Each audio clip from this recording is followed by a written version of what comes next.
Your next inductee in the meritorious service category is Dan McDonough. He is being introduced by Mr. Chuck Pisano and being escorted by Hall of Famers Bob Lupatazzo and Joe Tove, and also his son, Dan, his son, Pat McDonough, wearing a Hall of Fame jacket.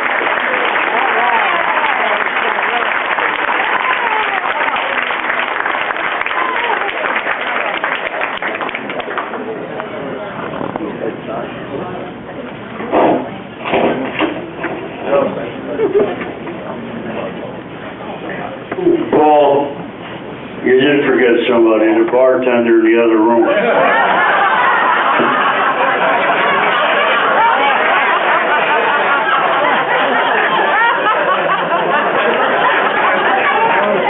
I'm happy to be here today. Actually, I'm happy to be anywhere.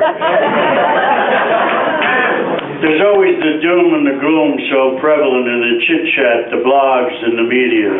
But Bowling Hall of Fame's inductions are happy times. Why not? They bestow the ultimate honor in bowling history to those who have been instrumental in making that history. They are accorded their own little piece of that bowling history. That just about says it all. I've been fortunate enough over the years to be involved with the honoring of the legends of the game: Don Carter, Dick Weber, Earl Anthony, Walter Ray Williams, Chris Schenkel, Mark Roth, Marshall Hallman, and area greats Judy McMahon, Luke Campy, Lindy Faragelli, Tita Semez, Frank Esposito, and I could go on and on.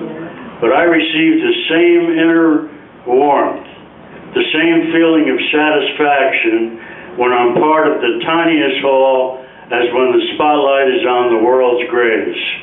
Today, the Bergen County Hall, long accepted as one of the most prestigious in the country, opens its doors to three who will enhance those who have gone before and encourage those who will follow.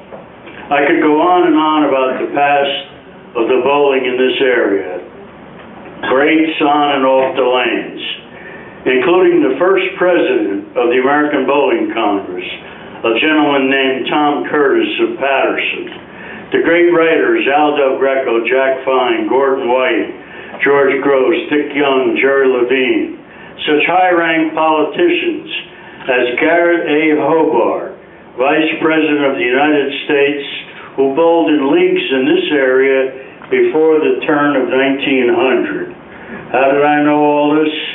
I'm a lot older than I look. I'm 166 years old.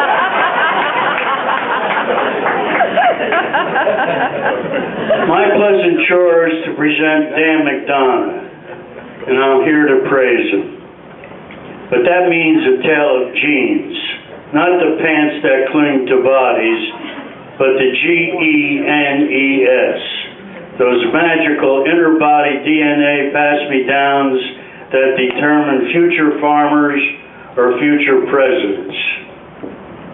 As you may well know, one of the distinguished previous Hall inductees was Pat McDonough, the legendary writer who bowled with Babe Ruth and Jack Dempsey and possessed one of the keenest minds I've ever met, and the wit and the wisdom to go with it.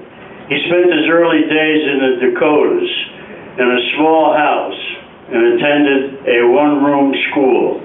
I guess he worked the fields, sloshed the pigs, and coddled the cattle. But he left so many things to everyone in bowling, including Dan and Dan's family. And I'm sure Dan will introduce them all later on. But I must point out one.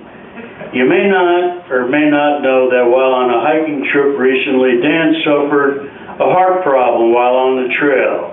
A young scout came to his aid, kept him dry and alert, used his cell phone to summon help, went to the hospital with him, notified all the relatives, and that scout is all of 10 years old. His name is Pat McDonough, Dan's son, Pat's grandson.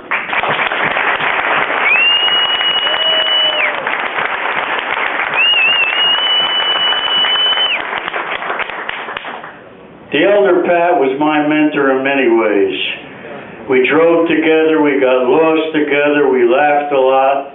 He went back to some of the men who started the ABC back in 1895. One was Louis Stein, the man who invented the bowling scoring system. One time, Pat was in the center when there came a call on the PA system that they needed a scorekeeper. So Pat brought the then elderly Stein to a tournament official, and the official looked at the old man and sarcastically said, "Does this old man know how to keep score?" And Pat smiled.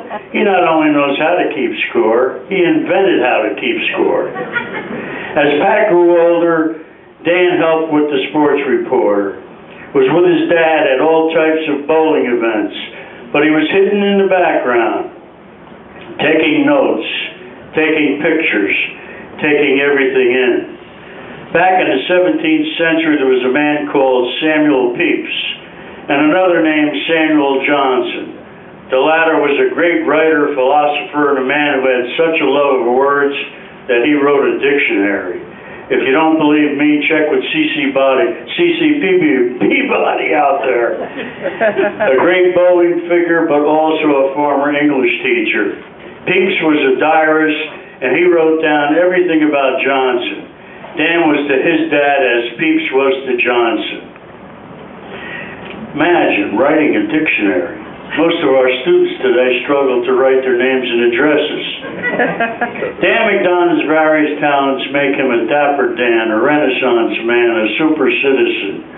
You all should know that he's been the editor and publisher of the Sports Reporter, longtime president of the Met Bowling Writers, a board member and historian of the Bowling Writers Association of America, and a caregiver to young and upcoming bowling writers and fading ones like me. He's a member of the New Jersey State and Passaic County Halls. He's also a noted historian of his hometown of Secaucus.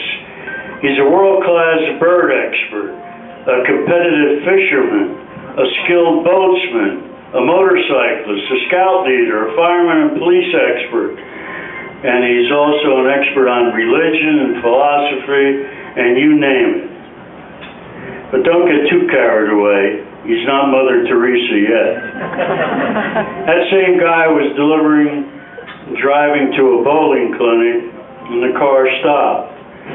No engine, tire, or steering problems. The genius ran out of gas.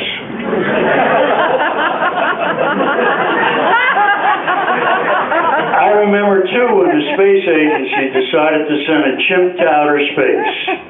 They trained the monkey for years, but felt they needed a human to go with them, and Dan was selected. The spaceship took off, and the chimp was busy handling all the details with the lights, power, communications. Dan just waited for further orders, getting a bit impatient. Then came the order from Houston. Dan, it's your time. What we've trained you for, the most important part of the mission. Feed the chimp. Dan has more computers than most people have socks. He has more cameras than he has computers. And he's taken magazine cover photos and others of the greatest names in other sports over the past 40 years. He's a master of words, so much so that he had a